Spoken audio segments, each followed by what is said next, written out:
नमस्कार, स्वागत है आपका सिटी न्यूज में। मैं कोमल आनंद आपको तमाम खबरों से करवाऊंगी रूबरू। खबरों की ओर बढ़ने से पहले आइए एक नजर डालते हैं आज की सुर्खियों पे। हेडलाइन की प्रायोजक है चुन्नीलाल मेगा मॉल। गांव से लेकर शहर तक लोक आस्था का महापर्व चैती छठ पूजा में व्रतियों ने भगवान भास्कर को दिया अर्घ्य। रामनवमी को लेकर दल बल के साथ नगर डीएसपी और एसडीओ पूर्वी ने शहर में किया फ्लैग मार्च। और सकरा थाना क्षेत्र के शहदुल्लापुर गांव में एक घर में लगी भीषण आग, एक महिला की हुई मौत। ये थी आज की सुर्खियां, अब खबरें विस्तार से। लोक आस्था का महापर्व चैती छठ पूजा के सुबह के अर्घ्य को व्रतियों ने भगवान भास्कर को दिया अर्घ्य। लोक आस्था का महापर्व चैती छठ पूजा के भोरैया रथ को मैं साउथ पोखर में मौजूद हूँ। तमाम दृश्य देख के सूर्योदय होने वाला है और जितने छठवर्तियाँ हैं भगवान भास्कर को अर्घ्य देने के लिए इंतजार कर रही हैं। और जो पोखर की पानी में सारी छठवर्तियाँ खड़ी है। पहले ये मनमोहक दृश्य देख लीजिए आप लोग।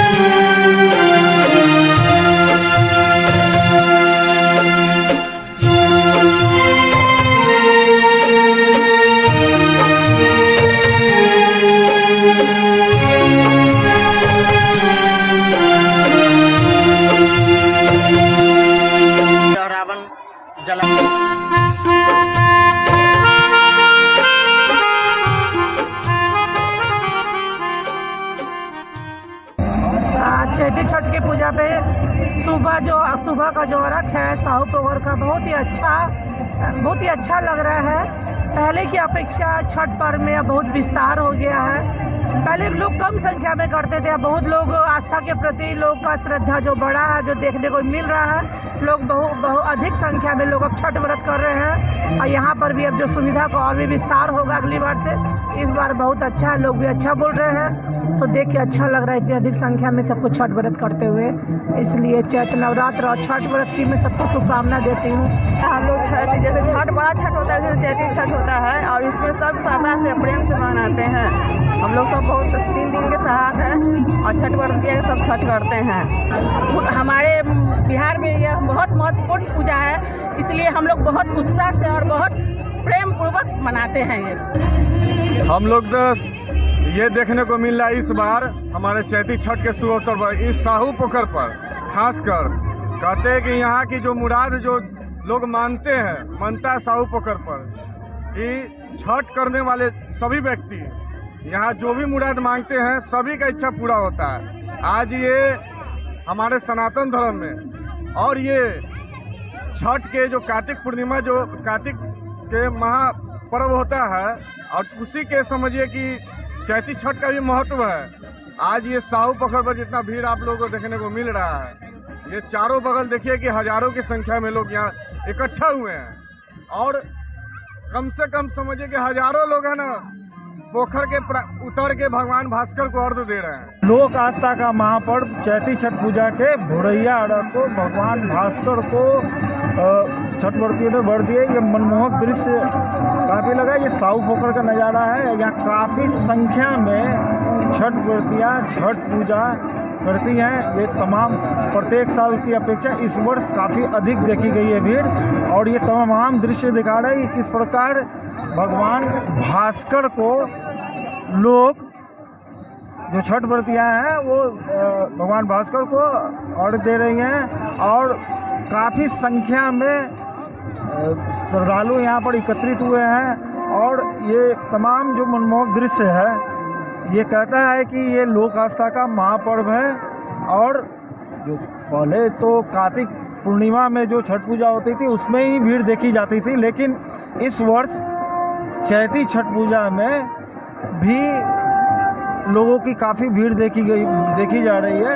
ये तमाम अब ये प्रचलन लग रहा है कि ये चैती छठ पूजा हर साल बढ़ती जाएगी। अपने सहयोगी विकास के साथ प्रदीप कुमार केसरी, सिटी न्यूज, मुजफ्फरपुर। सकरा थाना क्षेत्र के शहदुल्लापुर गांव में एक घर में भीषण आग लगी, जिसमें एक महिला की दर्दनाक मौत हो गई। जिले के सकरा थाना क्षेत्र से इस वक्त की एक बड़ी खबर सामने आ रही है, जहां खाना बनाने के दौरान चिंगारी उड़ने से घर में लगी आग में घर में खाना बना रही एक महिला जिंदा जल गई, जिसके बाद आसपास के इलाके में हड़कंप मच गया है। आपको बताते चले कि मामला जिले की सकरा थाना क्षेत्र के शहदुल्लापुर गांव की है, जहां सोनू कुमार की 26 वर्षीय पत्नी प्रीति कुमारी घर में खाना बना रही थी। उस वक्त चूल्हे से चिंगारी निकली और देखते ही देखते पूरे घर में आग लग गई। आग इतनी तेजी से फैली कि घर में खाना बना रही प्रीति कुमारी को बाहर निकलने का मौका तक नहीं दिया और वह जिंदा जल गई, जिसके बाद परिजनों में कोहराम मच गया। वहीं पूरे मामले की सूचना स्थानीय लोगों के द्वारा सकरा थाना को दी गई, जिसके बाद मौके पर पहुंची अग्निशमन विभाग की टीम ने काफी मशक्कत के बाद आग पर काबू पाया। हालांकि जब तक आग पर काबू पाया जाता तब तक महिला पूरी तरह जल चुकी थी और उसकी मौत हो गई थी। वहीं सूचना पर पहुंची सकरा थाना की पुलिस ने शव को अपने कब्जे में लेते हुए पोस्टमार्टम के लिए भेज दिया है, साथ ही आगे की कार्रवाई में जुट गई है। मामले में मृतक प्रीति कुमारी के पति सोनू कुमार ने फोन पर बातचीत के दौरान बताया कि तकरीबन 12 बजे के करीब उनकी पत्नी प्रीति कुमारी घर में खाना बना रही थी, तभी घर में आग लग गई, जिसमें उनकी पत्नी की मौत हो गई। यहाँ पर मृतिका का नाम प्रीति कुमारी है, 23 साल की है। पति के नाम सोनू कुमार है। खाना बना रही थी तो बनाने क्रम में सो गई थी, लग गया आग, सोने क्रम में झुलस गई, झुलसने से मृत्यु बताया जा रहा है। कितने बजे की घटना है सर? ये घटना है हमको सूचना मिला है 12:30 बजे सूचना मिला, तो हम लोग आए, रिक्वेस्ट सब बनाकर आगे की कार्रवाई की है। मतलब एसकेएम भेज दिए, मृत्यु समीक्षा रिपोर्ट बना के पोस्टमार्टम के लिए भेज दिया। अहियापुर थाना से महज 200 मीटर की दूरी पर चोरों ने पुलिस को चुनौती देते हुए एक दुकान के शटर का ताला काटकर लाखों की चोरी की। अहियापुर थाना से महज 200 मीटर दूर 0 माइल चौक पर स्थित दुकान से चोरों ने 130 पीस मोबाइल सहित अन्य सामान की चोरी कर ली। दुकानदार इंद्रजीत कुमार यादव ने मामले में अहियापुर थाने में एफआईआर दर्ज कराई है। उसने पुलिस को चोरी हुई मोबाइल सेट का भी IMEI नंबर और अन्य ब्यौरा भी दिया है। पुलिस सर्विलांस सेल चोरी हुए मोबाइल का सुराग ढूंढ रही है। दुकानदार ने पुलिस को बताया है कि हनुमान मंदिर के पीछे मार्केट में उसकी दुकान में 23 मार्च की रात चोरी हुई है। सीसीटीवी कैमरा का हार्ड डिस्क भी चोर ले गए। दुकान से 30 smartphone set, 70 features phone set, 30 repairing mobile set, 50,000 रूपये नगद, एक लैपटॉप, 50 पीस मोबाइल का डिस्प्ले, 20 एंड्रॉयड चार्जर और 40 पीस मोबाइल की बैटरी चोरी हुई है। अहियापुर थाना अध्यक्ष अरुण कुमार ने बताया कि एफआईआर दर्ज कर 0 माइल चौक के पास के सभी सीसीटीवी के फुटेज को खंगाला जा रहा है। 23 तारीख को रात में लगभग 11 साढ़े 11 बजे के करीब में काट करके और सामान सब जो था वो लेकर के चला। शटर काट दिया है जी, ग्रिल काट दिया है। ग्रिल काट दिया गया है जी। सीसीटीवी फुटेज वगैरह कुछ दिखा है? इसमें जो है अथी लगा हुआ था, DVR था, वो निकाल करके ले गया है। बगल के कैमरा से पता किए तो वही दिखते हुए दिखाई दे रहा है कि अंदर आ रहा है, और उसके बाद फिर इधर से निकलते हुए नहीं दिखाई दे रहा है।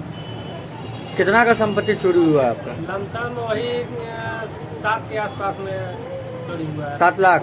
जी जी। स्मार्टफोन वगैरह चोरी हुआ है? जी, स्मार्टफोन भी चोरी हुआ है। और स्मार्टफोन है और फीचर्स फोन है। फीचर फोन है जी, और बैटरी है, चार्जर है, और क्या क्या है वो तो देखने के बाद पता चलेगा कि क्या क्या और चीज ले गया है। डॉक्यूमेंट कुछ ले गया है। नजदीकी थाने को सूचना दी है आपने? जी, सुबह में सूचना दिए थे। क्या कुछ आश्वासन मिला है? मिला है कि IMEI सब दीजिए, पता किया जाएगा। भगवानपुर चौक पर निर्माण कार्य में काम करने पहुंचे मजदूर को करंट लगने से गंभीर रूप से घायल हो गया। मुजफ्फरपुर में मंगलवार को हाई वोल्टेज तार की चपेट में आने से युवक बुरी तरह झुलस गया। जलने के बाद पूरे शरीर से धुआं निकल रहा था। मामला शहर के सदर थाना क्षेत्र स्थित भगवानपुर चौक के पास का है, जहां काम करने पहुंचे एक मजदूर तार की चपेट में आ गया। मौके पर अफरा तफरी की स्थिति बन गई। घटना की जानकारी मिलते ही सदर थाने की पुलिस मौके पर पहुंची। गंभीर स्थिति में झुलसे व्यक्ति को इलाज के लिए एसकेएमसीएच में भर्ती कराया है, जहां उसकी इलाज वर्ण वार्ड में किया जा रहा है। घायल व्यक्ति करजा थाना के रसूलपुर निवासी 33 वर्षीय शेखर कुमार है। मामले में सदर थानेदार सत्येंद्र कुमार मिश्र का कहना है कि घटना की जांच की जा रही है। घायल को इलाज के लिए मेडिकल में भर्ती कराया गया है। छत पर काम करने के दौरान वह तार की चपेट में आ गया था, जिसमें वह बुरी तरह से झुलस गया है। मामले में घायल के भाई रॉकी कुमार ने बताया कि शेखर सुबह करीब 8:45 बजे काम करने के लिए निकले थे। वे राजमिस्त्री हैं। भगवानपुर पुल के नीचे छत बन रहा था, जिसकी ढलाई होने वाला था। 10:30 बजे वे तार की चपेट में आ गए। इसमें वह बुरी तरह झुलस गए। थोड़ी देर बाद उन्हें कॉल कर जानकारी दी गई। मौके पर पहुंचे तो पहले सदर अस्पताल ले गए, जहां उनकी गंभीर स्थिति को देखते हुए पुलिस की मदद से मेडिकल भर्ती कराया गया है। उनके 4 बच्चे हैं, 3 लड़की और 1 लड़का है। वे काम कर किसी तरह परिवार का भरण पोषण करते हैं। क्या हुआ है? वो 9 बजे चल रहे हैं काम पर, ठीक है ना। तो आज कंक्रीट होने वाला था स्लैब का। ये राजमिस्त्री है, तो आया है तो सर किया है, क्या हुआ है उसकी जानकारी नहीं है। तो वहाँ पे उनको करंट लग गया है। कहाँ की घटना है? कहाँ पे हुआ? ये भगवानपुर पुल के ठीक नीचे है। अच्छा, क्या कोई किसी का काम चल रहा था? वो तो जानकारी नहीं है किनका काम चल रहा था। अच्छा, हम दूसरे साइड पे थे, काम कर रहे थे। हाँ, वही तो हमको कॉल किया घर पर से कि भैया का इसी से हो गया है। हाँ, जाके देखिए तो हम आए तो सदर में देखे। हाँ। वहाँ से यहाँ पे इंटरव्यू चल रहा है। क्या नाम बताया जा रहा है इनका? इनका शेखर कुमार। कहाँ के रहने वाले हैं? रसूलपुर स्कूल, पता ही हवाई अड्डा रसूलपुर स्कूल। थाना क्षेत्र कौन हुआ? करजा। और ये घटना कहाँ पे हुई है? भगवानपुर पुल के नीचे। ये थाना क्षेत्र कौन हुआ? सदर। उसका सदर हुआ। तो ये कितने बजे निकले थे ड्यूटी के लिए? वो 9:15 के आसपास। और ये घटना कैसे आपको पता चली थी? ये हमको 9:15 में मालूम चला। 9:15 में। तो फिर इलाज के लिए क्या किया गया है? इलाज के लिए सदर से रेफर हुआ है, यहाँ है। तो मेडिकल चल रहा है। अच्छा, क्या स्थिति डॉक्टर द्वारा क्या बताया जा रहा है इनका? ठीक हो जाएंगे। ठीक हो जाएंगे। आपका क्या नाम हुआ? रॉकी कुमार। और इनके कौन लगेंगे आप? छोटे भाई। छोटे भाई हैं। घर कहाँ हुआ? रसूलपुर स्कूल। अहियापुर थाना की पुलिस ने 4 लोगों को 20 बोरा महिला के बाल के साथ गिरफ्तार कर लिया। बाल को विदेश भेजा जा रहा था। अहियापुर के बखरी के पास बीती 27 जनवरी रात पश्चिम बंगाल के मुर्शिदाबाद से आई पिकअप के लूट मामले में पुलिस ने गोपालगंज व छपरा इलाके के 4 लुटेरे को पकड़ा है। अंतर जिला वाहन लूट गिरोह से चारों बदमाश जुड़े हैं। उनकी निशानदेही पर पुलिस टीम लूटे गए पिकअप की बरामदगी के लिए गोरखपुर इलाके में छापेमारी की। हालांकि सोमवार देर शाम तक पिकअप बरामद नहीं हो सकी। नगर डीएसपी राघव दयाल ने बताया कि लुटेरों से पूछताछ के बाद आगे की कार्रवाई की जा रही है। पिकअप लूट के बाद सीसीटीवी फुटेज की छानबीन में अपराधियों की कार का नंबर दिखा। इसके आधार पर गिरोह को चिन्हित किया गया है। इसमें गोपालगंज जिले के बैकुंठपुर थाने के कतालपुर गांव के मोहम्मद सदाम हुसैन, फतेहपुर के राजू कुमार, गोपालगंज के मोहम्मदपुर में सुभाष राय व छपरा जिले के हरपुर जाम की अखलाक अंसारी को गिरफ्तार किया गया है। लुटेरों की कार जब्त की गई है। गोरखपुर में जहां पिकअप बेचने की बात चारों बदमाशों ने स्वीकार की है, वहां से पिकअप बरामद नहीं हो सकी। चारों शातिरों को न्यायिक हिरासत में जेल भेज दिया गया है। दरअसल पश्चिम बंगाल के मुर्शिदाबाद जिले के कपास डंगा इलाका निवासी आजाद अली पिकअप वैन लेकर मुजफ्फरपुर आया था। कांटे से 20 बोरा महिलाओं के बाल व 5 बोरा स्क्रैप लाद कर पश्चिम बंगाल जा रहा था। बीते 27 जनवरी की रात वह बखरी में लाइन होटल पर खाना खाने के लिए रुका था। इसी दौरान बदमाशों ने उसकी पिकअप लूट ली थी। आजाद अली के आवेदन पर अहियापुर थाना में घटना की एफआईआर दर्ज की गई थी। ऐसा है ना कि अहियापुर थाना क्षेत्र में विगत माह में एक घटना घटी थी, जिसमें पिकअप बाल लदा हुआ था। उसको एक अपराधकर्मी 4 चक्का से आए थे। कुछ अपराधकर्मी लगन 4 चक्का की गाड़ी से आए थे और उसको अपने कब्जे में लेकर के ड्राइवर खाली उतार के भाग गए थे। उसका केस अहियापुर थाना क्षेत्र में लॉन्च हुआ था। उसी के अनुसंधान के क्रम में एक व्यक्ति को गुप्त सूचना के आधार पर पकड़ा गया और उनके कन्फेशन के आधार पर और अन्य 3 व्यक्ति को गोपालगंज और छपरा से पकड़ा गया। कुल 4 व्यक्ति गिरफ्तार हुए। उनके कन्फेशन के आधार पर जो बाल चोरी हुआ था उस बाल भी बरामद हुआ है और पिकअप का भी खोज किया जा रहा है। पिकअप संभवतः यूपी में ले जाके कहीं रखा है, वो उसका भी अभी अनुसंधान उस पर चल रही है बात। और वो जो चारों अपराधकर्मी गिरफ्तार हुए थे उनको उसी केस में अहियापुर थाना क्षेत्र के केस में न्यायालय में फॉरवर्ड किया गया है। सकरा थाना क्षेत्र में एक झोलाछाप डॉक्टर ने एक महिला की यूट्रेस के ऑपरेशन के दौरान यूरिनल नली काटी। महिला की स्थिति नाजुक।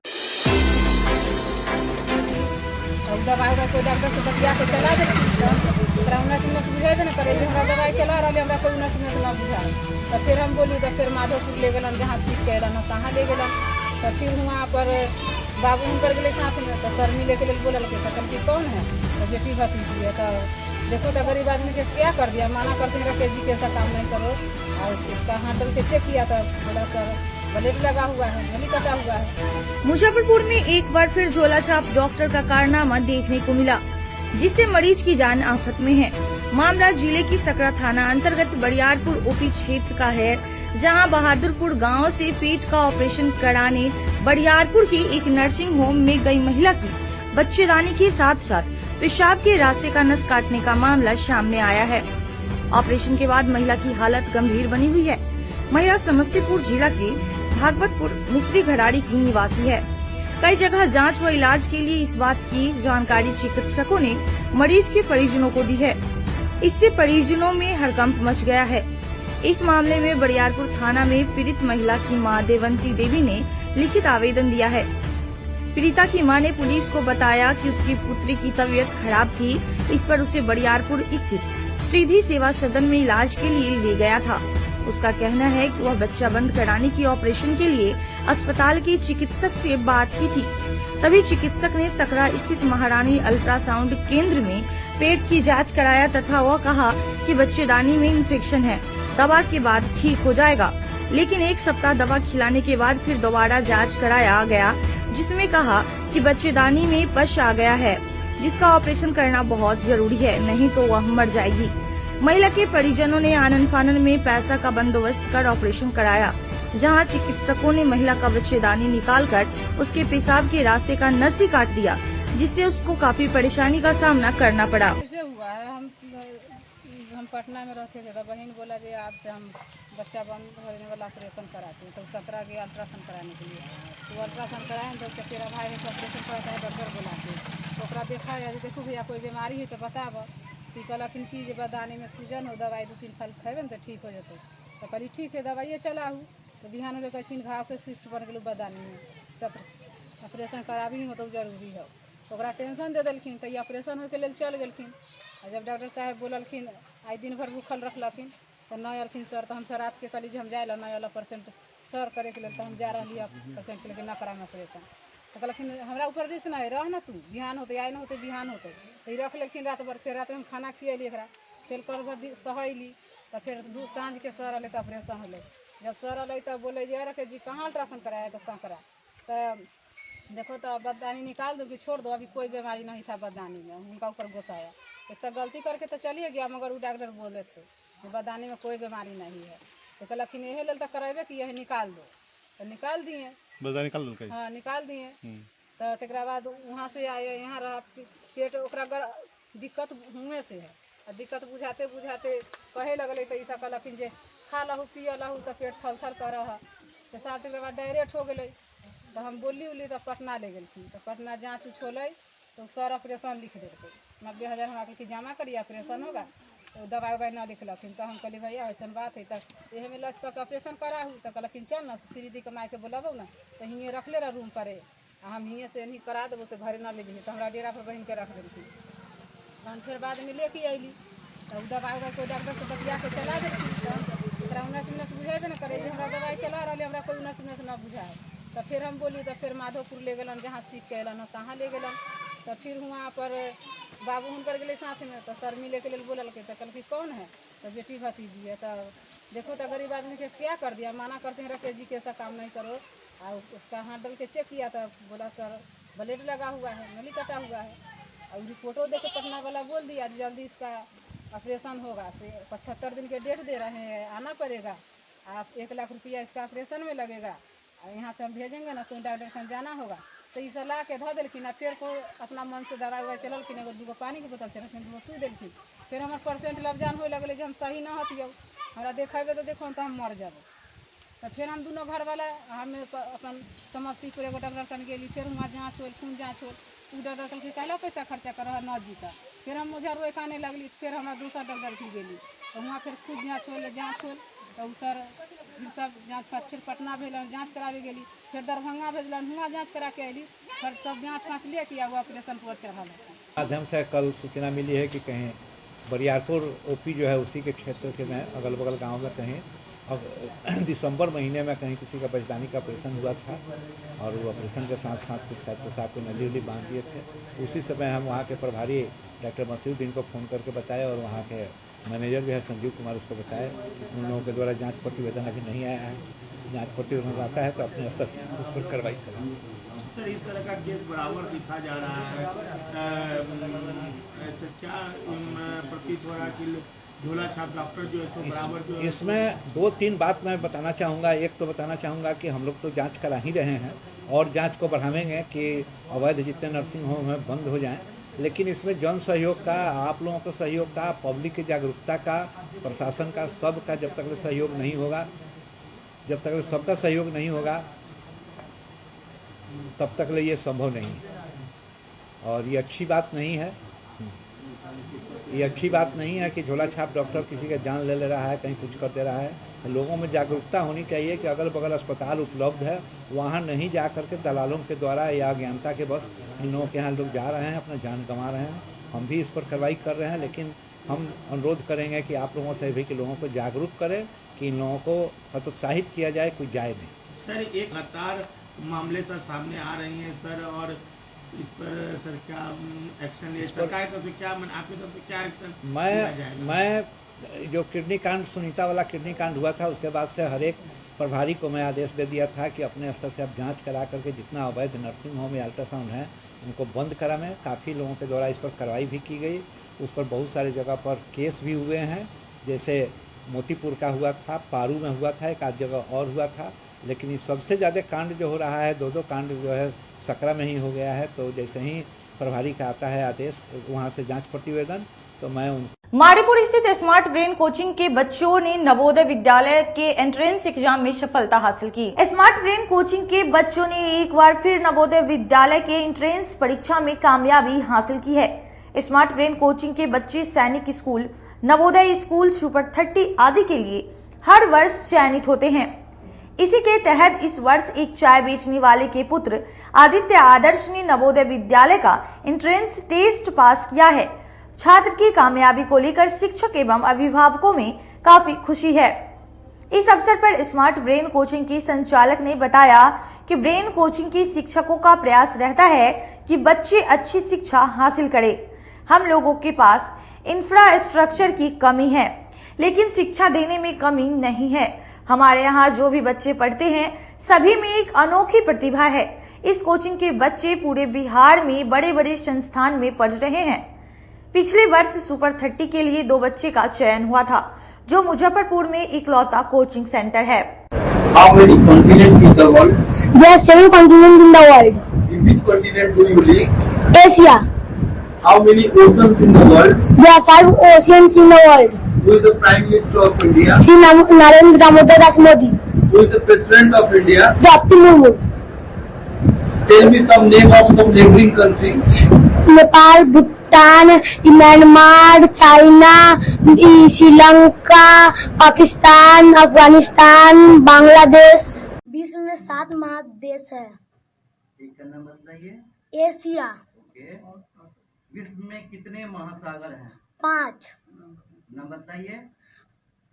Pacific ocean, Arctic ocean, Atlantic ocean, southern ocean, Indian ocean. आप किस महाद्वीप पर रहते हैं? एशिया। इसमें कोचिंग में किस तरह से पढ़ाई होती है? अच्छी पढ़ाई होती है? यस सर, बहुत अच्छा। क्या विधि व्यवस्था है यहाँ पर किस तरह से रहने का, पढ़ाई लिखाई का? बहुत अच्छा। बहुत अच्छा है। कौन सा क्लास में हो आप? 4th में हो। क्या नाम है आपका? गौरव कुमार। क्या आपके कोचिंग सेंटर से जो बच्चे अभी निकल के नवोदय विद्यालय में गए हैं, कहाँ के रहने वाले हैं और किस तरह से उन्होंने पढ़ाई की? उसके पिता का क्या ख्वाहिश थे? जी, वो उनका नाम है आदित्य आदर्श नाम है। पिताजी का नाम है शिवजी कुमार, जो चाय की दुकान चलाते हैं, चाय समोसा वगैरह तो छोटा मोटा दुकान चलाते हैं वो। उनका घर पड़ता है सर डेरा चौक के नज़दीक काशी पकड़ी गांव है, वहाँ उनका घर है अपना। वहाँ से शायद ये पहला बच्चा है अभी तक का जो कि ये बच्चा निकाला है नवोदय विद्यालय में 9th क्लास के लिए। वैसे ही बहुत कम बच्चे ये कर पाते हैं अचीवमेंट, ये बहुत बड़ा अचीवमेंट है। लगभग लाखों बच्चे फॉर्म भरते हैं जिसमें सीट अप्रॉक्स 100 आसपास होता होगा, 100-200 के आसपास। तो ये बच्चा शुरू से ही बहुत मतलब होनहार है। और भी बच्चे जो भी है मेरे यहाँ आप देखे होंगे, पूछे होंगे कुछ क्वेश्चंस बच्चों से, वो आपको कुछ ज़रूर फीडबैक बता दिए होंगे। वो बच्चा Pearson level foundation, IIT foundation level का बहुत अच्छा से वो कर लिया था, इस वजह से वो अच्छा मार्क्स से सुपर 30 में भी आपके यहाँ से बच्चे गए हैं क्या? कुछ नहीं? जी हाँ, सुपर 30 में भी पिछले सेशन में गए हैं, एक आरंभ और एक आराध्या, जो कि 30 बच्चे चुने जाते हैं। और लगभग अपने यहाँ मतलब अपने कंट्री से अगर एक स्टेट से देखा जाए तो एक बच्चे का होता है। वहाँ से मेरे बच्चे सिर्फ मेरे कोचिंग से मुजफ्फरपुर से, आई थिंक मुजफ्फरपुर का ये पहला। जिले में होने वाले पैक्स चुनाव को लेकर प्रत्याशियों का नामांकन मंगलवार से शुरू हुआ। मुजफ्फरपुर सेंट्रल कोऑपरेटिव बैंक के विभिन्न पदों के लिए मंगलवार से नामांकन की प्रक्रिया शुरू हो गई है। इसी क्रम में पिलखी की पैक्स अध्यक्षा प्रज्ञा कुमारी ने निर्देशक मंडल की सामान्य महिला के पद पर आज अनुमंडल कार्यालय पूर्वी में अपना नामांकन पर्चा भरा। पर्चा भरने के बाद उन्होंने बताया कि नामांकन के लिए उचित व्यवस्था की गई है। प्रत्याशी आ रहे हैं और शांतिपूर्ण तरीके से नामांकन पर्चा दाखिल कर रहे हैं। हर 5 वर्ष पर इसमें चुनाव की प्रक्रिया कराई जाती है। इस चुनाव में जिले की सभी निर्वाचित पैक्स अध्यक्ष और व्यापार मंडल की सदस्य वोटर होते हैं।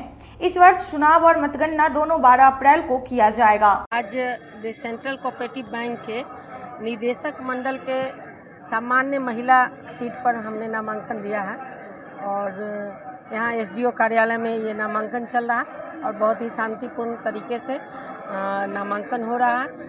व्यवस्थित सभी लोगों का जो कार्यालय है उसमें व्यवस्था है।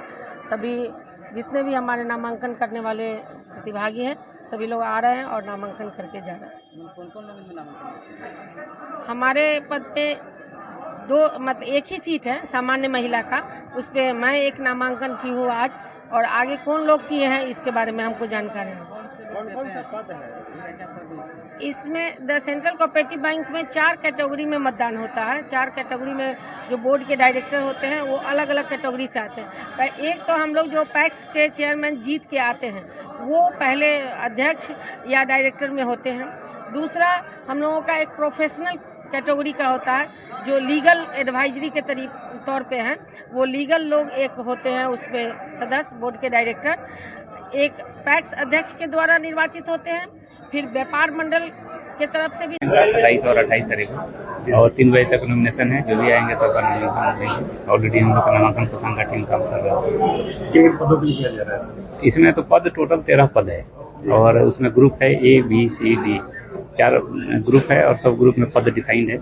जैसे ग्रुप A में अध्यक्ष का है 1 पद है, फिर ग्रुप B में 9 है, ग्रुप C में 1 पद है और ग्रुप D में 1 पद है। इसी के अनुसार नामांकन का आज आखिरी दिन ही है। चुनाव अगर जीतते हैं तो उसके बाद जो बैंक के बेहतरी के लिए जो संभव उपाय होगा वो सब करेंगे। अभी तो मैं कुछ भी कहने की स्थिति में नहीं हूँ। मैं खुद ही निर्वाचन में हूँ, एक प्रत्याशी हूँ, तो अभी कोई वादा करने की स्थिति में तो हूँ नहीं। पूर्व का कार्यकलाप बताता है कि मैंने कुछ किया है, आगे भी करूँगा। सर कितने साल कार्यकाल रहा है? 2003 में पहली बार हुआ था, 8 में खत्म होना था, 3-3.5 साल का एक्सटेंशन मिला था, 12 में पुनः चुनाव हुआ, फिर 18 में हुआ, फिर 23 में हो रहा है। अधूरे कार्य में लगे होंगे सब कार्यकाल। अब वक्त हो चला है एक छोटे से ब्रेक का, जल्दी लौटेंगे, कहीं मत जाइए, देखते रहिए सिटी न्यूज मुजफ्फरपुर।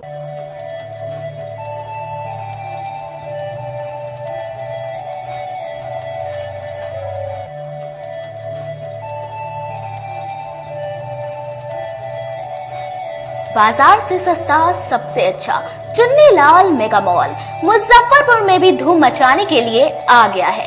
शादी विवाह के लिए है लहंगे की सबसे बड़ी कलेक्शन। दुल्हन के मन को भाए यहाँ की ब्राइडल लहंगा चुन्नी। हम सभी का ख्याल रखते हुए परिधानों की पूरी रेंज एक ही छत के नीचे उतारे हैं, वो भी आपके बजट में। मल्टीनेशनल ब्रांड से लेकर लो रेंज तक के ब्रांडों की बेहतरीन कलेक्शन के साथ साड़ियों का अनंत संसार समेटे हुए हैं। दूल्हे राजा के लिए भी सूट और शेरवानी की लाजवाब रेंज, मेंस वेयर की भी ब्रांडेड कलेक्शन के साथ लो रेंज की भी है भरमार। बच्चों का भी हमने ख्याल रखा है, इसलिए सभी ब्रांडों का रेंज उतारा है। तो एक बार हमारे यहाँ अवश्य पधारें। Chunni Lal mega mall, Saraiyaganj tower के समीप, अखाड़ा घाट रोड, मुजफ्फरपुर। बच्चों का हमारे यहाँ आपको 250 रुपए से स्टार्टिंग होगा। कुर्ती अगर सेट में लीजिएगा तो 500 रुपए से स्टार्टिंग हो जाएगा। प्लाजो सेट हाईएस्ट आप चले जाइए 3000, 4000, 10,000 तक भी मिलेगा आपको बनारसी से। 250 रुपए से सारी स्टार्टिंग हो जाएगा हमारे यहाँ, आपको 40,000 तक चला जाएगी। कहते हैं कि मंजिल उन्हीं को मिलती है जिनके सपनों में जान होती है। पंखों से कुछ नहीं होता, हौसलों से उड़ान होती है। तो अगर आप में भी है जज्बा कुछ कर दिखाने का, अगर आपके अंदर भी है एक जीनियस, अगर आप भी छूना चाहते हैं आसमान की ऊंचाइयों को, क्रैक करना चाहते हैं IIT JEE, AIIMS, NEET, NTSC, KVPY या फिर ओलंपियाड, तो आपके हौसलों को उड़ान देने के लिए है जीनियस क्लासेस। जी हाँ, सही सुना आपने, Genius Classes for IIT JEE, AIIMS, NEET, NTSC, KVPY, Olympiad for 8th, 9th, 10th, 11th, 12th and target. अपने बेहतरीन सक्सेस रिकॉर्ड के साथ सफलता की नई ऊंचाइयां गढ़ रहा है जीनियस क्लासेस। तो my dear students, 8th, 9th, 10th, 11th, 12th and target के लिए नए बैचेस शुरू होने वाले हैं जीनियस क्लासेस में, जहां है separate hostel for boys and girls. जल्दी से पता नोट करें, Genius Classes, study centre, Pankaj Market, Saraiyaganj, Muzaffarpur. अधिक जानकारी के लिए कॉल करें 7635091378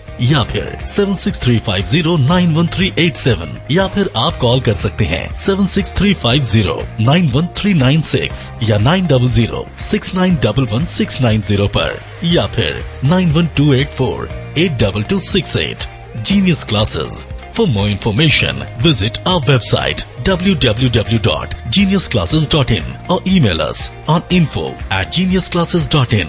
Registrations are open and new batches are starting soon.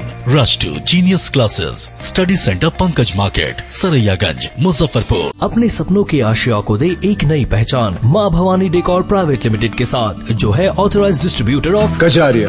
देश की मिट्टी से बनी टाइल से देश को बनाते हैं। और जहां मिलती है सभी प्रकार के Indian and imported granite, marble, sanitary एवं कोटा स्टोन का अनोखा एवं आकर्षक संग्रह। माँ भवानी डेकोर प्राइवेट लिमिटेड मतलब a complete floor solutions. New 0 mile Dadar road, Muzaffarpur. Call 9934753111। आपका भरपूर प्यार और साथ मिलने के कारण ग्राहकों की सुविधा को देखते हुए नीलकमल का फैक्ट्री आउटलेट का दूसरा ब्रांच अखाड़ा घाट रोड KFC के सामने खुल गया है, जिसमें ग्राहकों को सभी प्रोडक्ट पर विशेष छूट दी जा रही है।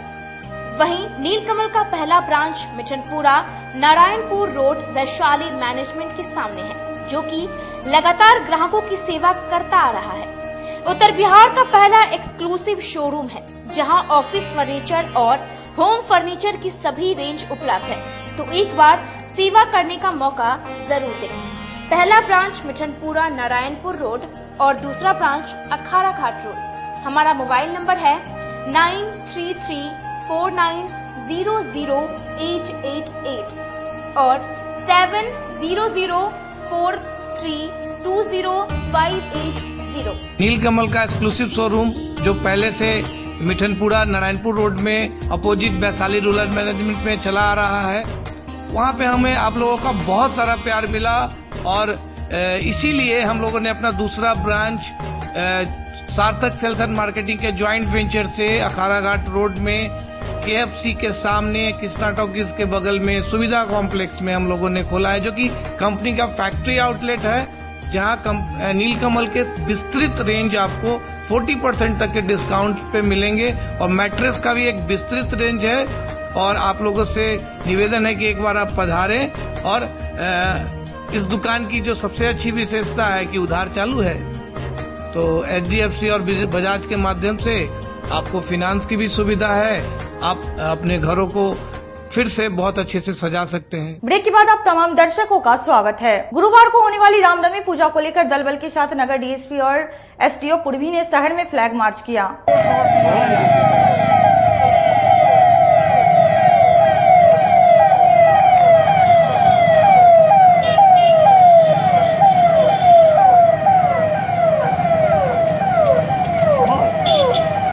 केएमपी को लेकर शांति और विधि व्यवस्था बनाए रखने के लिए जिला पुलिस द्वारा फ्लैग मार्च किया।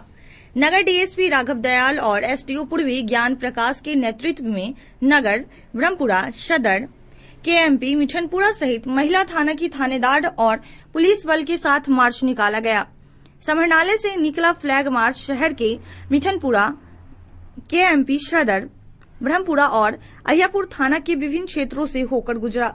इस दौरान स्थानीय प्रबुद्ध जनों और लोगों से शांति और श्रद्धा के साथ रामनवमी मनाने की अपील की गई। वहीं किसी तरह की अफवाह पर ध्यान नहीं देने और गड़बड़ी की आशंका पर तुरंत पुलिस को सूचित करने को कहा गया। नगर डीएसपी राघव दयाल ने बताया कि रामनवमी शांतिपूर्वक मनाने और विधि व्यवस्था दुरुस्त बनाए रखने के मद्देनजर फ्लैग मार्च निकाला गया है। रामनवमी और रमजान को शांतिपूर्ण माहौल में संपन्न कराने को लेकर पुलिस अलर्ट मोड में है। पुलिस शरारती और आपराधिक तत्वों पर नजर बनाए हुए है। ऐसे लोगों की पहचान की जा रही है। उन्होंने क्षेत्रवासियों से अपील की है कि वह अपने अपने पर्व को शांतिपूर्ण माहौल में मनाएं। किसी प्रकार की विधि व्यवस्था भंग नहीं होने दे। चौक चौराहे पर हुड़दंग नहीं करे। यदि किसी प्रकार की शिकायत मिली तो कार्रवाई की जाएगी।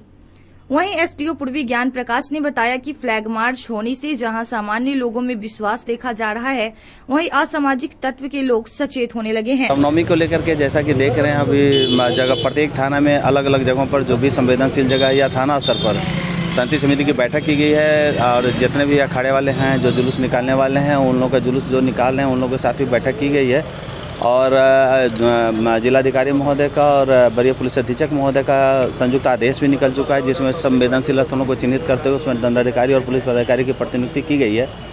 अभी हम लोग अनुमंडल पदाधिकारी महोदय के नेतृत्व में हम लोग फ्लैग मार्च निकालने वाले हैं। अभी जस्ट निकलेगी फ्लैग मार्च। जुलूस के लिए भी कुछ देखिए, जो जुलूस है मेरा करीब प्रत्येक थाना क्षेत्र में कुछ न कुछ जुलूस निकल रही है। कुछ है जुलूस है जो कई थानों में भरबन करेगा और कुछ जुलूस है जो अपने अपने थाना क्षेत्र में ही भरबन करेगा। जो अपने थाना क्षेत्र में भरबन कर रहे हैं जुलूस ऊपर तो थानाध्यक्ष का पूर्ण नियंत्रण रहेगा और वो अपने हिसाब से उसको घुमाएंगे। लेकिन जो जुलूस एक थाना से दूसरे थाना में अगर जा रहे हैं तो मैं उन जुलूस के जो भी कार्यकर्ता हैं या जो जुलूस का आयोजन करने वाले हैं, जो लाइसेंसदार हैं, उनसे मैं आग्रह करूँगा, यदि कोई जुलूस पहले से उनके रूट लाइन में आया हुआ है तो अपने रूट लाइन में जो जुलूस जो बाद में आए हैं वो अपने रूट लाइन में इंतजार करेंगे और उस जुलूस को निकल जाने का इंतजार करेंगे। जब तक कि वो जुलूस नहीं निकलता तब तक कि वो उसमें प्रवेश न करेंगे, ताकि आवागमन का रास्ता में कोई प्रॉब्लम उत्पन्न हो और उनको जुलूस ले जाने में परेशानी होगी। एक जुलूस उधर से आ रही है, इधर से प्रवेश करेंगे तो न जाने में बनेगा, ना आने में बनेगा, तो दोनों को प्रॉब्लम होगी। डीजे को लेकर भी कुछ? डीजे पर तो सख्त प्रतिबंध है, सुप्रीम कोर्ट का रूलिंग है और पीस कमेटी की बैठक में भी सभी लोगों को सख्त रूप से बता दिया गया है कि डीजे किसी भी हालत में नहीं बजेगा। उसके जगह पर आप हॉर्न, लाउड स्पीकर का प्रयोग कर सकते हैं। हथियार के प्रदर्शन में भी सर रोक रहेगा? जो परंपरागत हथियार है, तलवार, लाठी, ये तो जो खेलने वाली चीज़ है उनको रखें, लेकिन और जो हथियार है वो नहीं रखा है। हाँ, फ्लैग मार्च हम लोग निकाल रहे हैं पूरा टाउन के अंतर्गत और रामनवमी से जो जुलूस या शोभा यात्रा है 30 तारीख को होगी, क्योंकि शोभा यात्रा और जुलूस में भीड़ प्रत्याशित हो जाता है। इसी के लिए जितना सेंसिटिव है सभी सेंसिटिव प्लेस का हम लोग मुआयना कर रहे हैं और अन्य जो सुविधा है जैसे बिजली का तार कहीं अगर ढीला है तो उसको दुरुस्त कराने के हम लोग लेटर दिए हुए हैं एग्जीक्यूटिव इंजीनियर अर्बन को। और इसके अलावा जो जेई है असिस्टेंट इंजीनियर है वो भी थाना वाइज जो भी रोस्टर बना हुआ है उसके अनुसार प्रतिनियुक्त रहेंगे कि बिजली से संबंधित जो पोल से संबंधित है या कोई आकस्मिक घटना है उस पर कोई घटना से हम लोग सुरक्षित रह सकें। सर, लगभग कितने अतिरिक्त पुलिसकर्मियों और मजिस्ट्रेट की तैनाती की जाएगी विधि व्यवस्था बनाए रखने के लिए? वो तो चूँकि पूरा जगह 1 से 11 जगह हम लोग दंडाधिकारी दिए हैं और बाकी सभी जगह जो इम्पोर्टेंट प्लेस है सभी जगह पुलिस पदाधिकारी और जो पुलिस लाइन से हमारे फोर्स मौजूद है। स्टेशन रोड स्थित जिला परिषद मार्केट परिसर में नशे की हालत में एक युवक पड़ा मिला। बिहार में इन दिनों युवा नशे की जद में जा रहे हैं। मुजफ्फरपुर में भी आज कुछ ऐसा ही नजारा देखने को मिला, जहां नगर थाना क्षेत्र स्थित जिला परिषद मार्केट में नशे की हालत में एक युवक पड़ा हुआ था। युवक को देख कुछ लोगों ने डायल 112 पर उसकी सूचना दी, जिसके बाद पुलिस टीम वहां पहुंची और युवक को इलाज के लिए सदर अस्पताल में भर्ती कराया। डायल 112 टीम के गौतम ने बताया कि मुख्यालय द्वारा सूचना मिली थी, कि जिसके बाद मौके पर टीम पहुंची और युवक को अस्पताल में भर्ती कराया। वहीं तलाशी लेने के क्रम में युवक के पास से गांजा और सिरिंज बरामद हुआ है। युवक द्वारा एक मोबाइल नंबर बताया गया था, जिस पर फोन कर उसके परिजनों को सूचना दे दी गई है। युवक का अभी इलाज जारी है। मार्केट में कोई लवारिस पड़ा हुआ है तो हम लोग जाके देखे कि नशा की हालत में था, उठा के ले आए सदर अस्पताल। अभी इलाज लगभग 10 मिनट में काफ़ी रिकवरी हो गया है, लगभग 60% रिकवरी हो गया है। कुछ बरामद भी हुआ पास से? हाँ, पास से वही नशा का कुछ सामान था, गांजा था और वही शायद इंजेक्शन हो रहा था। और कुछ बरामद हुआ है? कुछ पहचान हो पाई है? पहचान नहीं हो पाई है, लेकिन अपना घर का नंबर बताया है। उसके भाई से बात हुई है, उसका भाई बोला ठीक है आ रहे हैं, यही बात हुई है। परिजनों को सूचना दे दी है? हाँ, सूचना इनके परिजन को दे दी है। आगे क्या कार्रवाई की जाएगी? आगे कार्रवाई क्या की जाएगी? ठीक हो जाएगा, अपने घर जाएगा। नहीं लगता है कि शराबबंदी के बाद इस तरह से नशा? बिल्कुल, जब से शराबबंदी हुई है अपने स्मैक, गांजा, अफीम, इधर उधर स्टेशन पर नशा खुरानी गिरोह, खुद नशा करना, ये सब ज़्यादा बढ़ गया है। उत्तर बिहार ग्रामीण बैंक एम्प्लॉयज फेडरेशन के सदस्यों ने 2 दिवसीय हड़ताल की शुरुआत की। उत्तर बिहार ग्रामीण बैंक प्रबंधन की कार्यशैली के खिलाफ बैंक कर्मियों ने एकजुटता दिखाते हुए मंगलवार को उत्तर बिहार ग्रामीण बैंक एम्प्लॉयज फेडरेशन के बैनर तले 2 दिवसीय हड़ताल किया। इस दौरान बैंक कर्मियों ने मित्रा कमेटी की अनुशंसा के आलोक में पदों का सृजन, हाउस लीज इमिटेशन फैसिलिटी समेत मांगों को पूर्ति के लिए विरोध प्रदर्शन किया। इस अवसर पर उत्तर बिहार ग्रामीण बैंक ऑफिसर फेडरेशन के अध्यक्ष हैं प्रदीप कुमार मिश्रा ने बताया कि 14 सूत्री मांगों को लेकर 22 दिसंबर को हम लोगों ने आंदोलन किया था और मांग पत्र बैंक प्रबंधन को शपथ है, लेकिन हम लोगों की मांगे पूरी नहीं हुई। इसी के तहत संगठन ने निर्णय लिया है कि 28 और 29 मार्च को सभी उत्तर बिहार ग्रामीण बैंक के कर्मचारी हड़ताल पर रहेंगे। हम लोगों की मुख्य मांगे है कि अनुकंपा पर बहाली की जाए, सीट सृजित कर नई बहाली की जाए। हम लोगों की मांगे पूरी नहीं होती है तो चरणबद्ध आंदोलन जारी रहेगा। 14 सूत्री मांगों को लेकर के हड़ताल कर रहे हैं और इस हड़ताल की सूचना हमने नवंबर 2022 में ही दिया था। फिर पहले आंदोलन के पहले चरण में 22 दिसंबर को इस दिन की हड़ताल किया। जिन मांगों को लेकर के हम आज आंदोलन पर हैं, इन मांगों के संबंध में कई राउंड प्रबंधन से वार्ता हो चुकी थी और इसे हर हमेशा लागू करने का आश्वासन देता रहा, लेकिन कभी इसे लागू नहीं किया। बाध्य होकर के हम लोग आज 2 दिन 28-29 का हड़ताल कर रहे हैं। मुख्य मांगे हैं कैशियर इंचार्ज 1940 का भुगतान करने के लिए, पेट्रोल रिम्बर्समेंट सुविधा लागू करने के लिए, हाउस लीज एकोमोडेशन लागू करने के लिए, मित्रा कमेटी के रिकमेंडेशन के आधार पर बैंकों में वैकेंसी डिक्लेयर करने के लिए, तदनुसार सभी संवर्गों में नई बहाली एवं प्रोन्नत करने के लिए, अनुकंपा आधारित बहाली करने के लिए, जैसे अनेक मांगे हैं, जैसे HRMS लागू करने के लिए है। RBBM कॉलेज की छात्राओं के लिए खुशी का मौका आया। PG की पढ़ाई के लिए सरकार ने हरी झंडी दी। RBBM कॉलेज में PG की पढ़ाई को लेकर सरकार ने हरी झंडी दे दी है। शैक्षणिक सत्र 2023-24 में PG की पढ़ाई के लिए सरकार ने अनुमति दी है। इसकी जानकारी मंगलवार को कॉलेज की प्राचार्य डॉक्टर ममता रानी ने प्रेस वार्ता में दी है। प्रेस को संबोधित करते हुए प्राचार्य ने बताया कि हम लोगों ने 4 विषय में PG की पढ़ाई के लिए सरकार से अनुमति मांगी थी। इसमें इतिहास, हिंदी, मनोविज्ञान एवं गृह विज्ञान के लिए अनुमति मांगी गई थी, जो काफी दिनों से लंबित थी, लेकिन सरकार ने इस पर विचार करते हुए RBBM कॉलेज को PG की पढ़ाई करने की अनुमति दे दी है। हम लोगों के यहाँ अभी 20 छात्रों पर 1 शिक्षक है। PG की पढ़ाई की अनुमति मिलना कॉलेज के लिए बहुत बड़ी उपलब्धि है। हम लोगों के लिए यह एक ऐतिहासिक पल है। अगर फिर नेट मूल्यांकन होता है तो हम लोगों को उम्मीद है कि हमारे कॉलेज को अच्छा ग्रेड मिलेगा। आज की प्रेस वार्ता इसलिए बुलाई गई है कि एक उपलब्धि महाविद्यालय की आप सबों के साथ साझा करना चाहती हूँ कि इस महाविद्यालय में पहले PG पाठ्यक्रम की पढ़ाई नहीं थी। हम लोगों ने 4 विषयों में, इसमें छात्राओं की संख्या बहुत अधिक है, इतिहास, हिंदी, गृह विज्ञान और मनोविज्ञान, उसके लिए PG की मांग की थी और यहाँ के तमाम निकायों से एकेडमिक काउंसिल हो, सीनेट हो, सिंडिकेट्स हो, सबसे पारित होकर और सरकार के पास लंबित था। तो 2023-24 सेशन में सरकार ने PG की पढ़ाई की अनुमति दी है और 30 विद्यार्थी 1 शिक्षक का अनुपात है। तो हमारे यहाँ शिक्षक हैं इन विषयों में, ये आधारभूत संरचना के समय ही ये उल्लेखित किया गया था। और यह इसलिए भी बहुत महत्वपूर्ण है कि इस महाविद्यालय का नैक हुआ और बहुत थोड़े पॉइंट से नैक में हम लोग बी ग्रेड से चूके।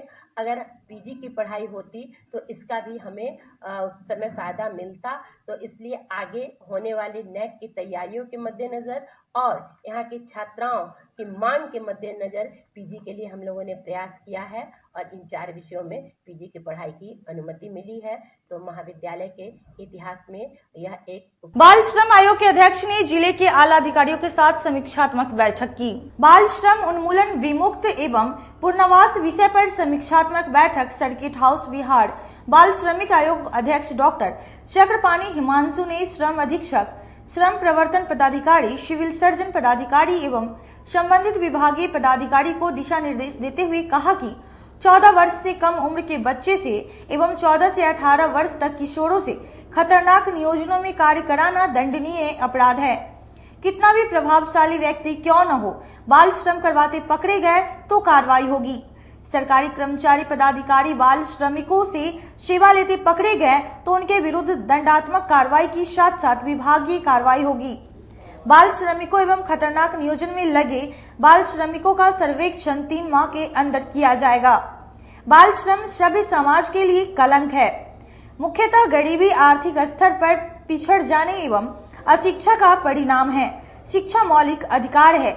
विमुक्त बाल श्रमिक के परिवारों को इंदिरा आवास, राशन कार्ड एवं भूमि आवंटन लाभ अविलंब दिलवाया जाए।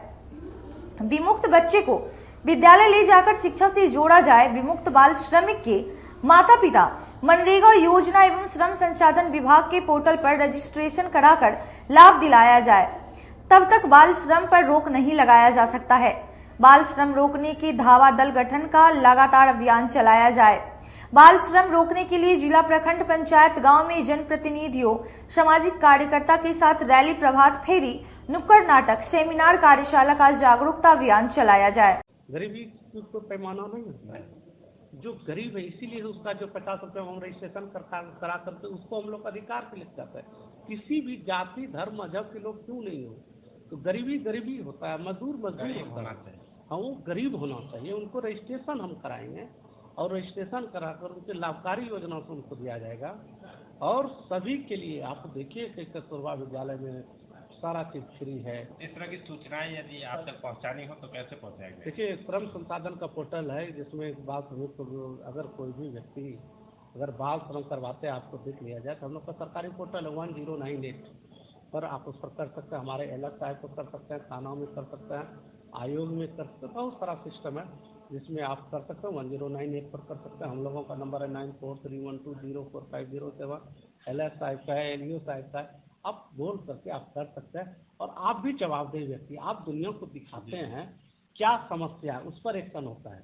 आप पॉजिटिव थिंक में दिखाइए। अगर कहीं भी काम करवाते हुए आपको मिल जाए, सरकारी जगह, प्राइवेट जगह, किसी मकान में, घर में, आप लोग भी बताइए और आपकी उपस्थिति, समाज की उपस्थिति अगर हो गया, निश्चित तौर पर बाल श्रम पर रोक लगेगी। तो समीक्षा में क्या बात निकल के आई? क्योंकि अभी बाकी कोई योजनाओं की हुई, लेकिन अब समीक्षा के तो कुछ फीडबैक भी मिला होगा। नहीं, हम लोग तो किए ना फील्ड वर्क। कभी बच्चे हमारे 5 माह के अंदर 10 बच्चे यहाँ पर विमुक्त किए गए हैं।